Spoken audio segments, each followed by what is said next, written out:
and a former assistant at Arkansas Little Rock. He's going to talk to you about junior college baseball. Clint? Check. All right, thanks for having me. Tigers having me here. I've been ready for this for a while. I got a hold of Spiker. In case you don't know, Spiker played with me for me at Longview. I called Spiker up and I said, Spike, I was just trying to get a kind of feel for it. I said, he told me what I was supposed to be doing, and I said, all right, I'll see you tomorrow. And he goes, what do you mean tomorrow? I was like, September 19th, right? And he said, no, October 19th. So I've been ready for a month. The problem is that, again, not blaming Spike, maybe he didn't get all the information. I was supposed to go last, and he just said, whatever those guys don't cover, you cover. And here I am, now I'm batting second in the lineup. So I feel a lot like you guys when you go to a tournament, you've never played a team, and you're the two-hole hitter, and all you have is the first guy in front of you to figure out how you're going to get a hit tonight. So I'm going to do my best, see if you can figure out anything. I have two goals for you tonight. I want to tell you at least one thing that you did not know, and I want to tell you one thing that makes you go, maybe put a different spin on something that you haven't thought about throughout this college process. Again, Coach Ziegler did a good job of giving a brief introduction. This is my 11th year at Longview. My SID has not updated our website. By the way, I'm also the SID. So I haven't got around to that. I have been fortunate to be a part of two national championship teams, one at Longview that you were told about, and then one at UCM. To the best of my knowledge, to just give myself a pat on the back, in the history of Missouri college athletics, there have been 6 national championship teams. University of Missouri, William Jewell, Merrimack, Central Missouri twice, and Longview. I've been on the coaching staff of 2 of those. I've been extremely fortunate. But to kind of show you what college baseball can do for you, I've probably taken a different path than most coaches have taken. When I first started out in high school, my high school didn't even have baseball. So all I did was play in the summer. It seems crazy now. It seems like everybody has baseball. But my high school didn't have baseball. I was a very, very average player. Good for a small school, very average compared to anybody else. So when I got done with high school, I thought it was really smart, so I decided to go to the University of Missouri just to be a student. I was going to be an engineer. I wouldn't have made it very far. I lasted about a year in that and figured out that studying for math, which I wasn't very familiar with, math came good to me, that I was going to have to study for math, that there was too many other activities going on that I needed to pursue while I was there. So I fell back to the one true passion that I had, and that's the sport of baseball. At 7 years old, I could tell you about every major league player's number and most of their hometowns, especially the Kansas City Royals, because I was a Royals fan. I love the sport. I can tell you, I knew the history. Every book report was done about baseball, the history of baseball. I love the sport. While I was at the University of Missouri, I decided I was going to be a coach, and that I realized that there was 1,000 million PE coaches out there, and I had to separate myself. So I went up to Coach Gene McCarter, and I said, Coach, I will dig ditches for you. I will do whatever you want. Just let me hang around, practice, and learn from you guys. And while I was there, Coach McCarter was the head coach. Coach Jameson was the pitching coach, and Coach John Cohen, who's at Mississippi State, was the other assistant coach. I learned from 3 really good dudes. I learned a lot. From there, I went to high school. High school was crazy, didn't like it. Called up Coach Brad Hill at Central Missouri, same speech. Coach, I will dig ditches, I will line your field, I will do whatever you want. Let me get back to college baseball. So he was fortunate enough to let me a part of his staff, and I had good success there, and then it's kind of carried on from there. I've been at the Division II level, I've been at the Division I level, and now I'm at the junior college level. Checking my watch here to make sure I don't talk too long for you guys. One of the things that when I was going into junior college, not playing at the junior college level myself, I did one of the bad things you shouldn't do out there is I stereotype. Well, junior college is for the dummy that didn't take care of his work in high school, or it's for that foreign player that doesn't understand English. That's what the junior college level was for. It's true. It is for those people too, but it is also true that it's for the guy that isn't going or hasn't been offered at the school that you want to go to. If just think in your head right now, if you had any school in America to pick from, to go to right now, to play baseball, what would it be? Maybe there's a couple schools in there. If you're not at that ability yet, the junior college level gives you a chance to possibly develop yourself and get to that point. And I think that's the beauty of junior college. It gives you the one thing, and this is another key word tonight, is time. The one thing that you do not have on your side right now is time. What do you need to get better at? All right? I have this big thing. I was going to make this interactive.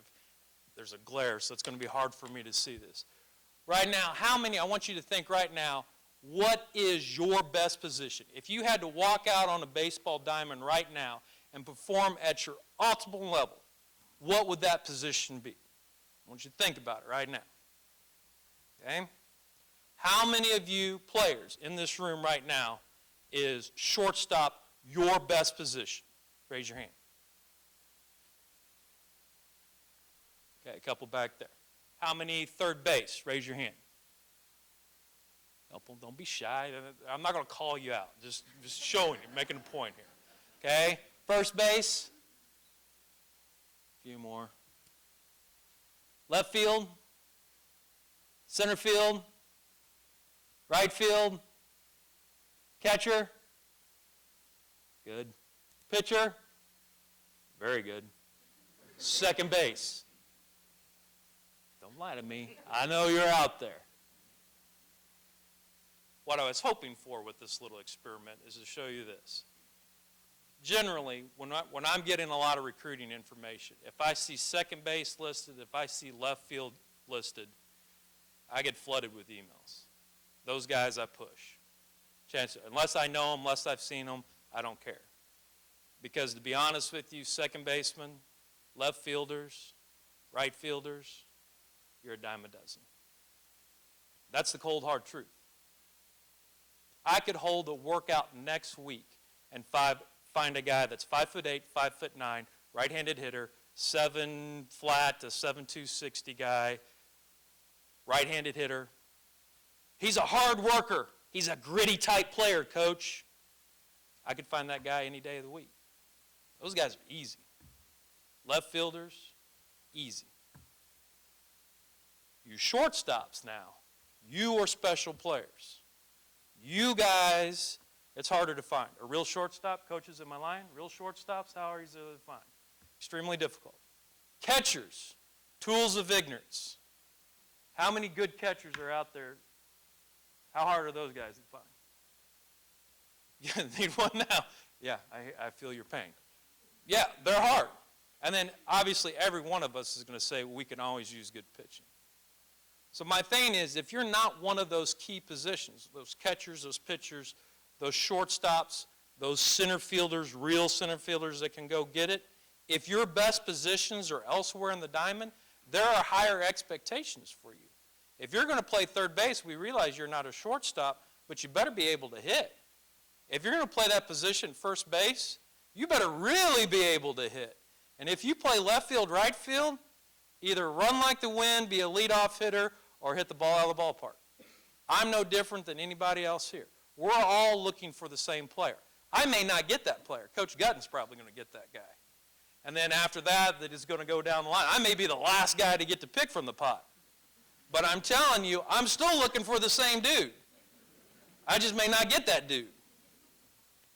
So my question for you tonight is, if you're not one of those guys, and if you know right now, well, I don't run that fast, I need to get faster. Okay, that's cool.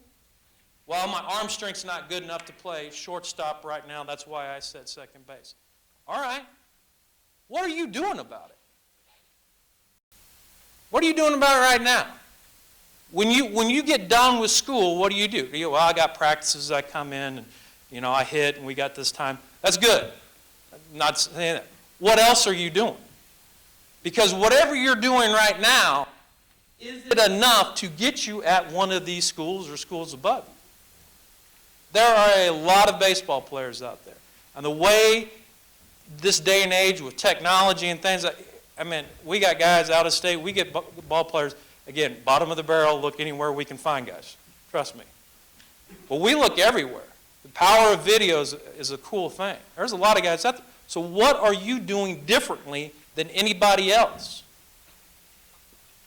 And that's the hard thing for people to understand. It's hard for you freshmen right now to grasp that, how many good players are out there. Maybe sophomores have a little bit better idea. You juniors that have played in some bigger tournaments, maybe you've seen some dudes like, that guy was pretty good. Maybe you seniors even have a better feel for it. But there are so many guys out there. So what are you doing differently? Hopefully you've seen the thing on YouTube about it's a motivational speaker. I'm pretty sure it was Inky Johnson that did this, where he's talking about the guy that takes the guy out into the ocean, and he goes, you really want to be successful? Yeah, yeah, yeah. And he tries to drown him, and then the guy comes up and he says, when being successful is as important for you as breathing underwater, being able to breathe like when I was drowning you. That's when you know what it takes.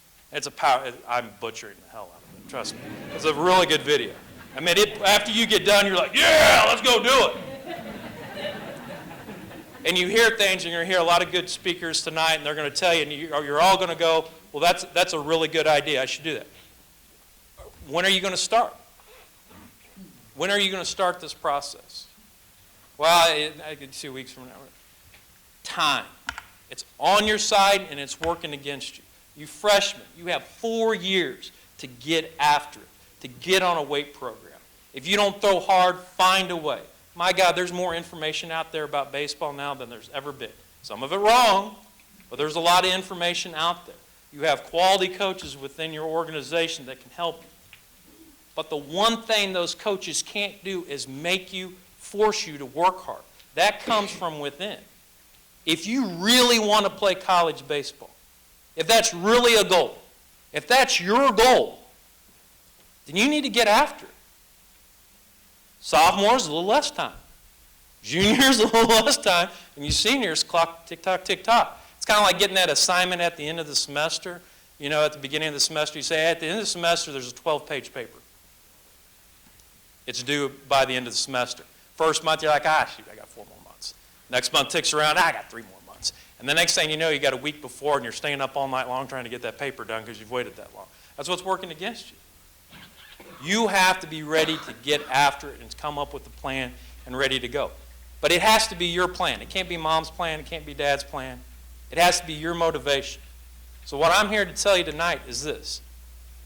To play college baseball, unless you're uber talented already, and hopefully there's some of you in here, but if you're not that uber talented guy, if the passion's not here, you'll never make it. Because it's hard work. The good thing is time is on your side. You have time to get it done. You just got to get started right away. Making sure I am cruising through this. So, the other thing I'd say about junior college is just a couple more quick things is, again, we have a lot more practice time. We have a lot more possibilities to work for you. Just make sure you're picking the right guy. Again, we can practice you 8 hours a day if we want to. I don't have that much patience to put up with that. But again, to make sure that you're picking a school that fits for you, whether it's us or whether it's some other level, just to make sure that you pick your level. I wish you guys the best of luck this spring and good luck with your aspirations. If you need anything, look me up on the website. Yes?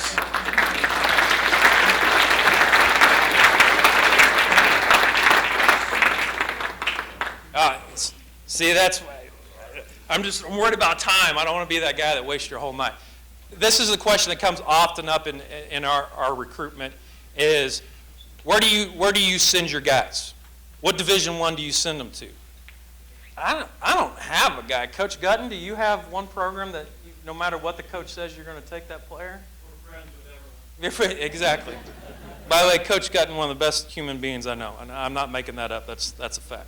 But, I mean, we can get you, I think we do a fairly decent job of getting people in front of scouts, but I'm not that good a salesman. You strike out 4 times in a game, I can't twist that any different. You walk the park. I can't say, Coach, it was just a bad day, darn it, come back. I mean, we're going to put you in front of people to be seen, but it's your job to perform. Hopefully our coaching and your effort and all that stuff, hopefully it's paid off. But, I mean, again, it's going to come down to you. Now, the more people that come out to see you, the better off you are. But again, they're going to come back, and I know everyone's going to bring this up. They're going to come back and look at your academics. I know the Rawlings put out a really good article the other day, or Tournament Guy, one of Spiker's affiliations, about checking your social media, things like that. But there's a lot that goes within the recruitment process.